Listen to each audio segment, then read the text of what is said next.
ہر دینی اور دنیاوی غرض کے لیے جو نماز گزار کے لیے اہم ہو، اگر نماز کا وقت وسیع ہو تو کوئی حرج نہیں ہے، نماز توڑ سکتا ہے۔ کسی بھی دنیاوی اور دینی غرض کے لیے جو مہم ہو، عاقلانہ ہو، مہم ہو، اگرچہ نماز توڑنے سے کوئی نقصان نہ بھی ہوگا، نماز نہ توڑے کوئی نقصان نہیں، نماز توڑے بھی کوئی نقصان نہیں۔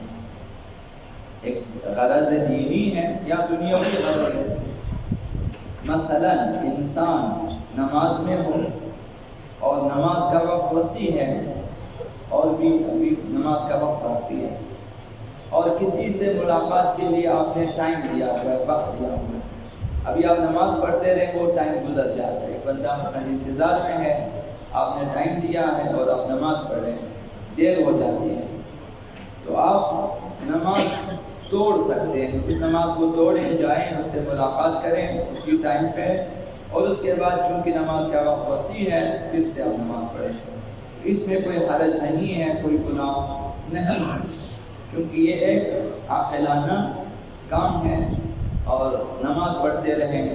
ممکن ہے کہ جو آپ کے انتظار اسے باعث اذیت ہو یا اسے تکلیف کا باعث ہو، یا مثلا اس کے لیے مہم ہو کہ اس نے جلدی جانا ہو، اسی طرح یہ غرض اپنی دنیاوی جو بھی ہے، مثلا تشییع جنازہ مثلا مہم ہے انسان کے لیے، کسی کی تشییع جنازہ میں جانا مثلا مہم ہو، اگر آپ نماز پڑھیں ممکن ہے کہ آپ پھر نہ جا سکیں تو آپ نماز توڑ سکتے ہیں، جا سکتے ہیں واپس آ کے، نماز کا وقت اگر وسیع ہو تو پھر سے نماز پڑھ سکتے ہیں۔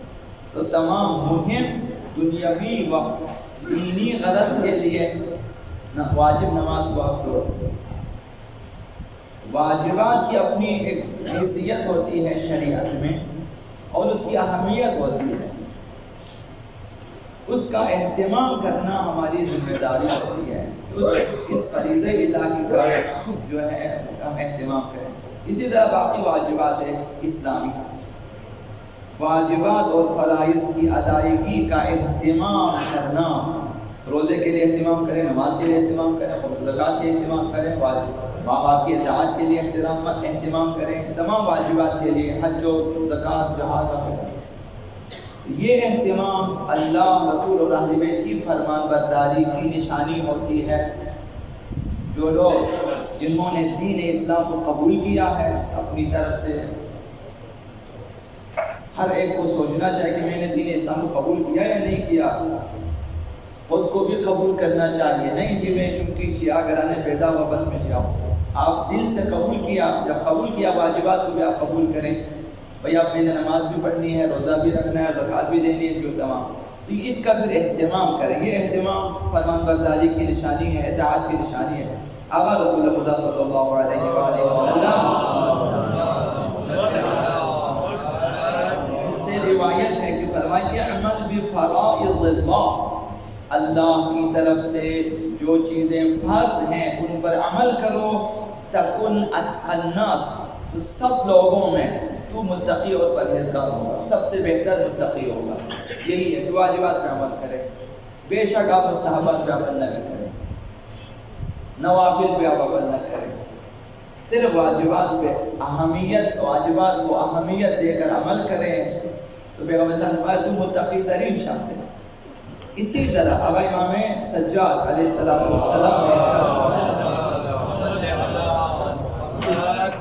من عمل بما افترض اللہ، جو شخص فرائض الہی پہ عمل کرتا ہے، جن چیزوں کو خدا نے واجب کیا ان پہ عمل کرتا ہے، فهو من خیر الناس، وہ بہترین لوگوں میں شامل ہے۔ انسان کو مستحبات سے پہلے یہ سو میں واجبات پہ عمل کر لینا چاہیے، پھر اس کے بعد مستحبات کی باری ہے، اور فرمایا کہ فهو من اعبد الناس، اعبد الناس ہے وہ، تمام لوگوں میں عابد ترین، عبادت گزار ترین، اطاعت گزار ترین شخص وہی ہے جو واجبات پہ عمل کرے، واجبات کو پہلے، سب سے پہلے واجبات پہ عمل کرے، وہ متقی بھی ہے، وہ عبادت گزار بھی ہے، وہ عابد ترین شخص ہے، اہتمام کرنا چاہیے۔ اسی طرح نماز بھی انہی میں سے سر فہرست، نماز اس کا احترام کرنا چاہیے بعنوان واجب. یہ واجب الہی ہے، فریضہ الہی ہے، مجھے اس پر عمل کرنا ہے. ابا امام جعفر صادق علیہ السلام نے فرمایا ما تحبب الی، یہ حدیث قدسی ہے. امام صادق علیہ السلام حدیث قدسی خدا و تعالی فرمایا ما تحبب الی عبدی باحب مما افترضت علیہ، کوئی چیز میرے بندے کو میرے نزدیک زیادہ محبوب نہیں بناتی جتنا میرے فرائض اور واجبات کی ادائیگی اسے میرے نزدیک محبوب بنا دو. واجبات پہ عمل کرنے والے محبوب خدا ہیں. اب مستحبات پھر آپ کی مرضی ہے، اب عمل کریں کبھی، ہاں بہت اچھی بات ہے. اگر عمل نہ بھی کیا، چونکہ فرائض پر عمل کیا ہے، قیامت کے دن آپ کی نجات ممکن ہے. فرائض کی اہمیت زیادہ ہے، مستحبات کی اپنی اہمیت ہے، لیکن فرائض کے بعد فرائض کو چھوڑ دیا پھر مستحبات کی کوئی اہمیت نہیں ہے. فرائض کو چھوڑ دیا، نماز شب بھی پڑھیں آپ، نوافل صبح، نوافل ظہر و عصر وغیرہ سب پڑھیں، واجبات کو چھوڑ دیں. واجب نماز نہ پڑھیں، کوئی اہمیت نہیں ہوتی ہے. اگر نماز فجر نہیں پڑھنی ہے پھر نافلہ شب کی کوئی قدر و قیمت نہیں. خداوند اصل حدیث میں فرمایا ہے امیر المومنین نے کہ بھائی اگر تم نے واجبات کو چھوڑ دیا، جس قدر مستحبات پہ عمل کرو، اس گناہ کی وجہ سے کہ تم نے واجب کو چھوڑا ہے، خداوند کسی چیز کو قبول نہیں کرے گا، کوئی فضیلت تمہیں نہیں ملے گی. یہ بعض جو ہے افراد کی کمزوری ہے کہ وہ سمجھتے ہیں کہ چونکہ میں واجبات مستحبات پہ عمل کرتا ہوں تو واجبات ایک تو چھوٹ جائے پرواہ نہیں ہے. نہ، یہ صحیح نہیں ہے. تو فرمایا محبوب بنا دیتی ہے انسان کو واجبات کی ادائیگی خداوند متعال پاس. قطب راہبندی شیعہ عالم فقیہ مورخ، ان کی بہترین کتاب ہے لب اللبا.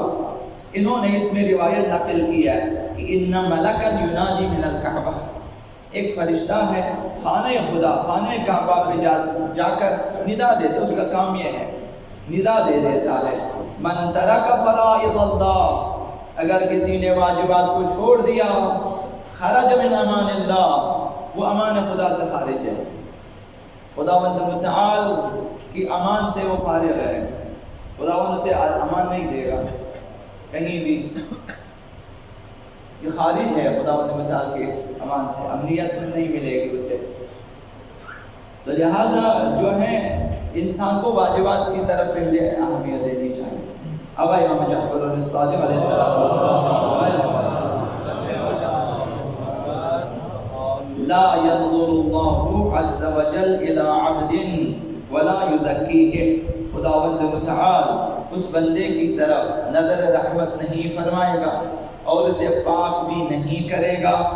اذا ترک فریضۃ من فرائض، اگر وہ کسی ایک واجب کو چھوڑ دیتا ہے، پھر خداوند اس کے مستحبات کی پرواہ نہیں کرتا، پھر خداوند نظر رحمت بھی نہیں فرماتا، یعنی اس پر رحمتیں نہیں ہوں گی، برکتیں نہیں ہوں گی، اس پر خدا کی طرف سے درود و سلام نہیں ہے، پھر خداوند متعال اسے پاک بھی نہیں کرے گا. خداوند گناہوں کو بخش دیتا ہے، بندے کو پاک کرتا ہے، واجب چھوڑنے والے کو خداوند پاک نہیں کرتا. ممکن ہے کہ اس کے چھوٹے گناہوں کو بھی معاف نہ کرے، جبکہ خداوند چھوٹے گناہوں کو خود ہی ہمارے بنا بتائے معاف کر دیتا ہے. خود ہی مومنین کے لیے یہ خوشخبری ہے کہ بہت سارے گناہوں خداوند متعال خود ہی معاف فرما دیتا ہے. اگر واجبات چھوڑ دے ممکن ہے خداوند وہ بھی نہ کرے اس کے لیے. تو لہذا واجبات کی طرف توجہ دینے کی ضرورت ہے. اللہم